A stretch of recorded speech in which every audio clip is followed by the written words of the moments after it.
Madam President, Your Excellencies, the 80 years since the end of the Second World War has in fact been a unique period in history.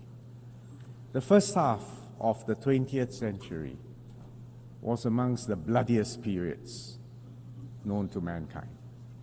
However, the victors of World War II were most unusual. Instead of collecting the spoils and imposing their wills on the vanquished, they decided that it was in their own enlightened self-interest to build and underwrite a system where sovereign equality, territorial integrity, and political independence of each nation, big or small, would be protected, where the interactions of states in security, trade, development were founded on a set of commonly agreed rules, international law, and trust. The ultimate goals were peace and prosperity and progress for all. And the centerpiece of this was the United Nations and the UN Charter. The UN Charter that provided the framework to govern interactions between sovereign states. The International Court of Justice stood as the principal judicial organ of the UN, offering states a forum to settle disputes under the rule of law peacefully. For small states, it was a world that operated on principles and international law, where might did not make right. The stability and predictability offered by this system allowed all countries to develop their economies, to leverage on one another's strengths, and to accelerate development. There was unparalleled dissemination of technology, of ideas, and intellectual property. Trade grew significantly, and companies built global supply chains based on the principle of comparative advantage and efficiency. And Singapore is a tiny city-state in the heart of Southeast Asia, a small and open economy. We rode on these megatrends. And that's why in 60 years, a hardworking and disciplined people have built our per capita GDP from $500 in 1965 to around $85,000 today. This multilateral system, founded on international law, also helped us to manage the global commons. For instance, the UN Convention on the Law of the Sea sets out the legal framework within which all activities in the oceans and seas must be carried out. It grants freedom of navigation and overflight as a universal right, crucial for an island city-state like Singapore, which depends on trade. It also provides the foundation for coordinating global efforts on sea level rise, pollution, and the loss of biodiversity.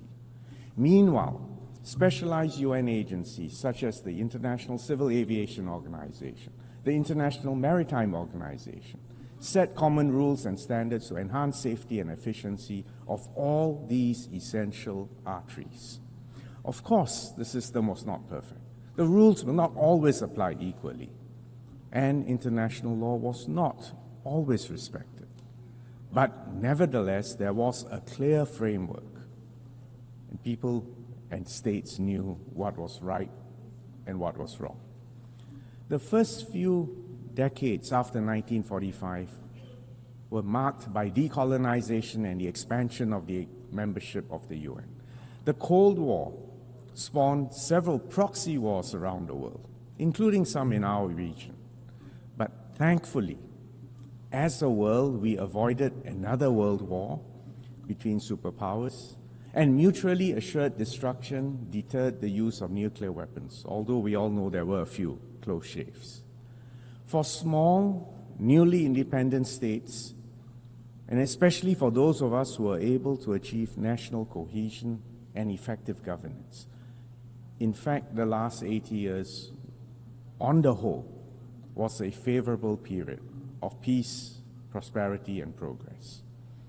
Madam President, Excellencies, however, the post-World War order that I've just described has come to an end.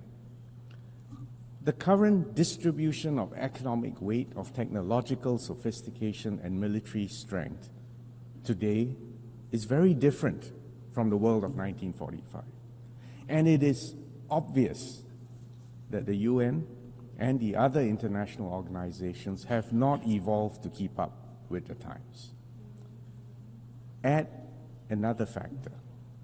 The primary underwriters of the old world order have now decided to take a more transactional, a narrower view of their national interests, and are less willing to provide public goods. And the sharper strategic contest between superpowers has also made them less able to cooperate, less able to underwrite, less able to manage the global commons. Consequently, today the world has become more turbulent, more uncertain, and in some places more violent. The erosion of respect for the principles of the UN Charter, the egregious violations of international law and of international humanitarian law have unfortunately become more common, as have violations of sovereignty and territorial integrity. The current wars which we all witness in the Middle East, in Ukraine, and parts of Africa reflect this tragedy. In all conflict zones, too many innocent lives are lost, preventable famines occur, and impunity abounds. The humanitarian situation in Gaza is dire and shocking. Singapore hopes there will be an immediate ceasefire, an immediate and unconditional release of all hostages, and for immediate access to humanitarian aid, food, and medical care for the civilians in Gaza. Singapore will recognize the state of Palestine when it has an effective government that accepts Israel's right to exist and categorically renounces terrorism. Singapore cannot recognize any unilateral annexation of occupied territory because this would be a flagrant breach of international law. And if the situation continues to deteriorate, or if Israel takes further steps to extinguish a two-state solution, we will then have to reconsider our position on when to recognize a Palestinian state.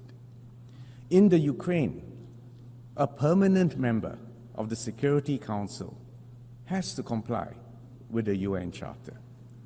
And we must not forget the victims in Sudan and other conflict zones throughout the world. Madam President, Excellencies, these geopolitical shifts have also disrupted the multilateral trading and economic system. Decades of progressive trade liberalization and investments expanded opportunities and prosperity all over the globe. But today those are at risk. The tariffs, the export controls are being used as levers to secure unilateral advantage, including sometimes to address non-trade related issues. The repudiation of the principle of most favored nation. This is a principle which is a cornerstone of the WTO and GATT systems, erodes a transparent, rules-based multilateral system and giving way to a system where trade agreements approximate bilateral arm wrestling matches. And it's obvious that this will be to the detriment of small and trade-dependent states everywhere. In such a fragmented world, we risk compounding the tragedy of the commons because collective action for long-term good becomes even more elusive. And climate change and pandemics are existential problems that no single country can resolve on its own. And if I may add, all of us need to base our decisions on scientific evidence and a commitment to fairness, both to current and future generations. Notwithstanding this prevailing pessimism, Singapore believes that the multilateral system and international law, underpinned by the UN, still remains the best way to uphold global peace and prosperity in a fair and inclusive way. As a small state, we cannot afford to be passive or fatalistic and pessimistic. In fact, we're here to call on all of us to double down on multilateralism founded on international law.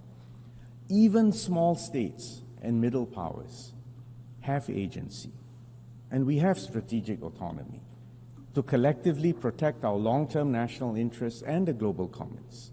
And Singapore will support the UN AT process to strengthen this institution and the multilateral system. The good news is that actually the multilateral system still works. And let me cite a few success stories.